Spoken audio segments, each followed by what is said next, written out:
Bonjour à toutes et à tous, bienvenue en direct sur Grande Île TV, il est 7h, passé de 30 minutes en ce lundi 12 février, une nouvelle semaine démarre, une nouvelle édition matinale. Et voici d'abord vos conditions de circulation ce matin en direct, en temps réel. De plus en plus de monde, bien évidemment, sur l'A25, la RN 41, l'A1, l'A23, l'autoroute A22 également depuis la frontière belge à Tourcoing vers le centre de l'agglomération, la rocade nord-ouest également ralentie vers Ouascal. Bref, déjà pas mal de ralentissements, de coups de frein sur les grands axes de l'agglomération lilloise. Et cette situation ne devrait pas s'améliorer dans les prochaines minutes, dans les prochaines heures. Soyez donc prudents et patients au volant. On évoquera de nouveau l'infotrafic tout à l'heure dans nos prochaines éditions. La météo également à la une nouvelle journée ensoleillée qui s'annonce, un temps calme et dégagé mais frais. Des températures à peine positives ce matin au réveil, 5 à 6 degrés de prévu pour cet après-midi. Du soleil donc aujourd'hui dans toute la région. Demain matin également avant le possible retour d'une perturbation et de la neige demain après-midi. On en reparlera, cela reste quand même à confirmer. Les prévisions météo complètes, bien sûr, après ce journal. La première image de cette édition, ce week-end, hier précisément, avait lieu la bande des pêcheurs, le carnaval de Dunkerque, bien sûr, à l'honneur. Nos équipes étaient mobilisées pour vous faire vivre l'événement en direct, et notamment le traditionnel jet de hareng depuis la mairie. Comme toujours, des dizaines de milliers de masques lourds ont défilé dans les rues dans la bonne humeur, puis tous se sont retrouvés face à l'hôtel de ville pour recevoir quelques harengs et même quelques frites en plastique offertes en cadeau par le maire, Patrice Vergrit. Puis à la fin de la journée, le rigodon autour de la statue de Jean Bart sur la place du même nom. À Dunkerque, le carnaval se poursuit aujourd'hui avec la bande de la Citadelle, celle de Rosendal demain et enfin celle de Malo qui passe par la plage dimanche prochain.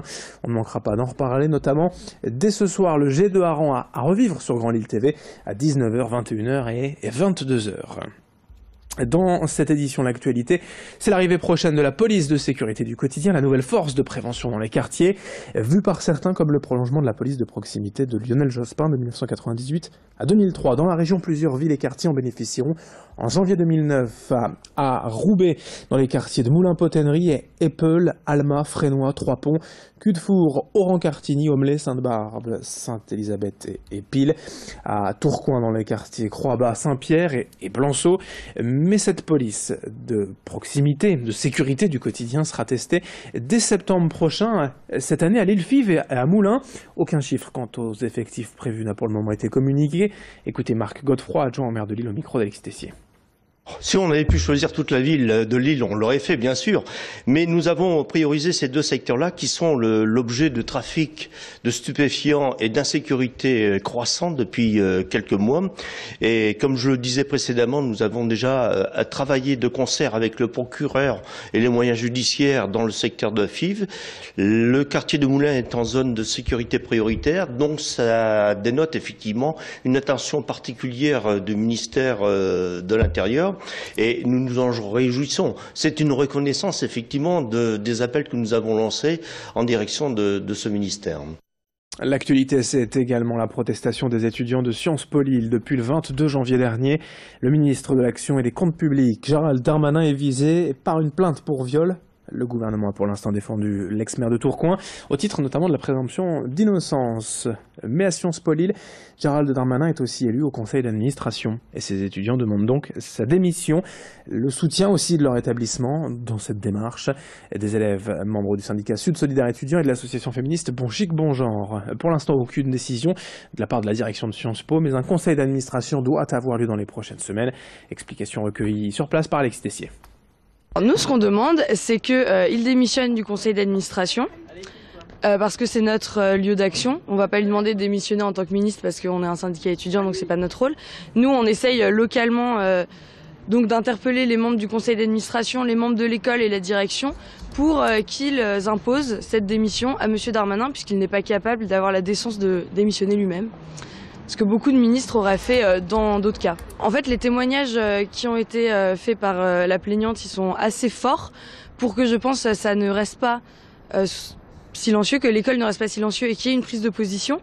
En fait, là, on est en période de libération de la parole des femmes, comme on l'a vu, et on a assez vu que les victimes n'étaient pas écoutées, n'étaient pas prises en compte. La solution contre le chômage peut être de l'autre côté de la frontière, à quelques kilomètres d'ici, en Belgique. La Flandre profite en effet d'un taux de chômage aujourd'hui de 3 à 4%, proche du plein emploi, et certains secteurs peinent à recruter. Dans la région, en revanche, avec 13% dans le Nord et 12% dans le Pas-de-Calais, les taux de chômage du dernier trimestre de 2017 sont restés très élevés.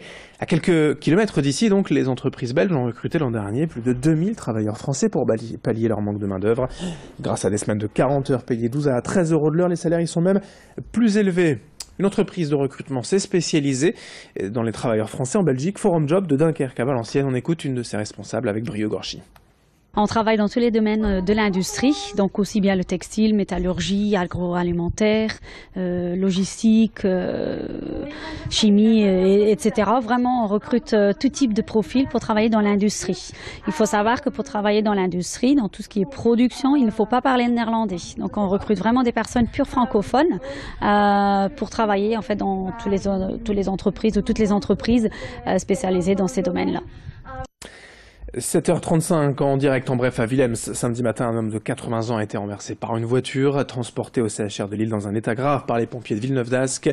Il a finalement succombé à ses blessures dans l'après-midi. À Cambrai, un homme de 60 ans battu à mort en pleine rue mardi dernier a relevé hier à la Voie du Nord. La victime venait de retirer de l'argent à un distributeur quand il a été agressé par 4 individus. Roué de coups, il n'a pas survécu à ses blessures. Identifié par la vidéosurveillance, 2 des 4 agresseurs ont été interpellés. Les 2 autres sont évidemment activement recherchés. On termine avec l'actu sport du week-end. D'abord en football, en Ligue 1, le bon match nul du LOSC, 2 partout hier à Nantes. Nantes qui joue quand même à la 5e place du classement. Actuellement, c'est un match nul prometteur pour les Lillois. 2 partout à Nantes hier. Les Lillois qui remontent légèrement au classement. En basket, cette fois la défaite, une de plus, la 6e en fait pour le LMB, c'est cette saison, la 2e d'affilée. Lille qui recule au classement de la Pro B, défaite à Poitiers 75-69 enfin. Également, décidément pour le TLM Tourcoing ce week-end, c'est du volleyball en Ligue A à Ajaccio, 3-7 à 0. Le TLM qui reste 4e du classement. 7h37 en direct dans un instant à suivre vos prévisions météo. Un coup d'œil également à l'info au trafic pour finir ce journal. Des ralentissements comme souvent sur les grands axes et voies rapides, notamment la 25, la RN41, le périphérique sud, la 1, la 23, le secteur des 4 cantons à Villeneuve-d'Ascq. Soyez prudents et patients au volant. Restez avec nous dans un instant vos prévisions météo.